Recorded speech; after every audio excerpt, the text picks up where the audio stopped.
नमस्कार दोस्तों, मेरा नाम है मानविन सिंह। आप देख रहे हैं मेरा यूट्यूब चैनल लॉ स्कोप। आज की वीडियो में हम आपके लिए लेके आए हैं बहुत ही स्पेशल जानकारी, जो मध्य प्रदेश सिविल जज और एडीपीओ के लिए बहुत स्पेशल है। आज की वीडियो में हम मध्य प्रदेश जीके का एक बहुत इम्पोर्टेंट पार्ट, जिसका नाम है मध्य प्रदेश के प्रमुख व्यक्तित्व, उनके बारे में आज जानने वाले हैं, क्योंकि यहाँ से क्वेश्चन हर एग्जाम में कहीं ना कहीं पूछा जाता है। तो आइए आज हम जानते हैं मध्य प्रदेश के कुछ व्यक्तित्व के बारे में। पहले नंबर पे आते हैं तात्या टोपे। तो तात्या टोपे जी के बारे में हम बहुत सारी जानकारियाँ जानेंगे। बहुत बड़े क्रांतिकारी ये रहे हैं और आज़ादी में बहुत महत्वपूर्ण भूमिका इन्होंने निभाई है। तो इनका जन्म की बात की जाए तो 1814 में हुआ। जन्म स्थान पूना था, पूना में इनका जन्म हुआ। वास्तविक नाम, ये बहुत इंपॉर्टेंट है, ये पूछा जाता है। इनका वास्तविक नाम था रामचंद्र पांडुरंग। पिताजी का नाम पांडुरंग था।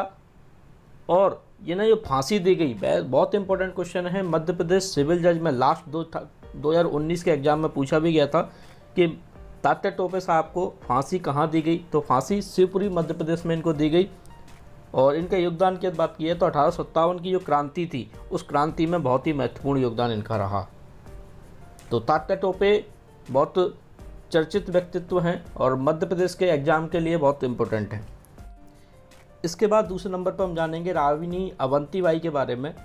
तो रानी अवंतीबाई का जन्म 16 अगस्त 1831 को हुआ।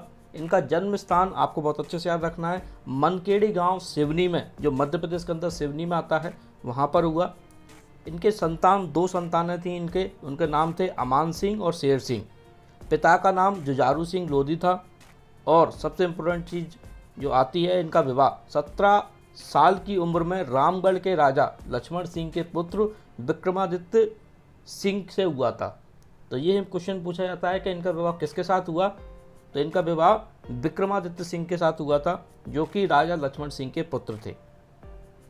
और कौन सी जगह के राजा थे वो? रामगढ़ के। ये भी आपको याद रखना है।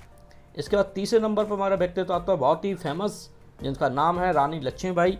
रानी लक्ष्मीबाई के बारे में बहुत सारी चीज़ें आपने सुनी होंगी, बहुत सारी कथाएं आपने सुनी होंगी, और ऐसा कोई व्यक्ति नहीं होगा जो रानी लक्ष्मीबाई के बारे में न जानता हो। तो इनका जन्म जो हुआ 19 नवंबर 1828 को हुआ। जन्म स्थान वाराणसी उत्तर प्रदेश है, वेरी इंपॉर्टेंट है। इनका जो जन्म स्थान था वाराणसी उत्तर प्रदेश में। बचपन का नाम इनका जो था, बचपन में इन्हें मणिकर्णिका या मनु के नाम से जाना जाता था। जिन्हें लोग पसंद करते थे वो मनु के नाम से इनको पुकारते थे। इनका विवाह, सबसे इम्पोर्टेंट क्वेश्चन है कि इनका विवाह किसके साथ हुआ। तो इनका विवाह गंगाधर राव नेवालकर के साथ हुआ, जो कि झांसी के राजा थे। और 1842 में इनका विवाह उनके साथ संपन्न हुआ। विवाह के बाद रानी लक्ष्मीबाई को जो नाम दिया गया, वो नाम दिया गया लक्ष्मीबाई। इससे पहले इन्हें मणिकर्णिका के नाम से जानते थे, लेकिन विवाह के बाद इन्हें एक नाम दिया गया लक्ष्मीबाई। झांसी की रानी के नाम से हम भी इन्हें जानते हैं, वो भी हमें विवाह के बाद इनका नाम मिला, क्योंकि जब उनके पति गंगाधर राव नेवालकर की मृत्यु हो गई थी, उसके बाद वो झांसी की रानी बनी और पूरा शासन प्रशासन उन्होंने अपने हाथ से देखा, अपने हाथ में लिया और पूरी बागडोर संभाली। इनकी समाधि की बात की जाए तो समाधि ग्वालियर मध्य प्रदेश के अंदर है, ये भी फैक्ट आपको याद रखना है। और बलिदान दिवस जो इनका रहा 18 जून 1857 का रहा।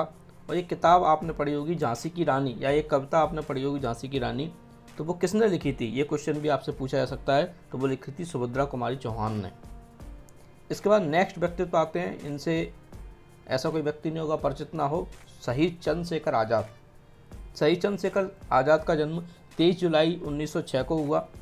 जन्म स्थान भावरा अलीराजपुर, आज की डेट में जो अलीराजपुर है भावरा के अलीराजपुर में हुआ, जो पहले झाबुआ जिले में आया करता था, लेकिन आज की डेट में वो मध्य प्रदेश का अलीराजपुर है। आपको याद रखना है। आपसे दोनों ऑप्शन मिल सकते हैं, आपको अलीराजपुर भी मिल सकता है और झाबुआ भी मिल सकता है। अभी लेटेस्ट जो एग्ज़ाम हुआ मध्य प्रदेश DLAO का, उसमें एक क्वेश्चन आया था कि चंद्रशेखर आज़ाद का जन्म कौन से ज़िले में हुआ। तो झाबुआ ज़िले में हुआ था, आपको याद रखना है। शिक्षा इन्होंने बनारस से ली थी। भावरा गांव का नाम आज की डेट में हमने परिवर्तित करके रख दिया है, उसका नाम रख दिया है चंद्रशेखर आज़ाद गांव, ये भी आपको याद रखना है। और मृत्यु इनकी हुई थी 27 फरवरी 1931 को अल्फ्रेड पार्क में इलाहाबाद में। आपने घटना सुनी ही होगी। कि पुलिस वालों ने इनको चारों तरफ से गोली लिया था, तो इन्होंने पुलिस वालों की गोली से ना मरते हुए अपनी स्वयं की पिस्तौल से अपने आप को गोली मारकर अपने आप को शहीद किया था। तो ऐसे व्यक्तित्व हमारे मध्य प्रदेश के अंदर बहुत सारे हैं। तो इनमें से कुछ मैंने आपको आज बताने का प्रयास किया है। इसके बाद जो और भी व्यक्तित्व हैं मध्य प्रदेश के फेमस व्यक्तित्व जो एग्जाम में पूछे जाते हैं, इनके बारे में अगली वीडियो में देखेंगे। तो वीडियो को देखने के लिए बहुत बहुत धन्यवाद आपका, थैंक यू सो मच। तो हमसे जुड़े रहिए, हमारे चैनल को सब्सक्राइब कीजिए, लाइक कीजिए और जानकारी अच्छी लगी है तो शेयर कीजिए। और आप किस टॉपिक पर और वीडियो चाहते हैं तो कमेंट करके हमें ज़रूर बताइए। तो मिलते हैं अगली वीडियो में, तब तक के लिए thank you so much, bye bye, Tata.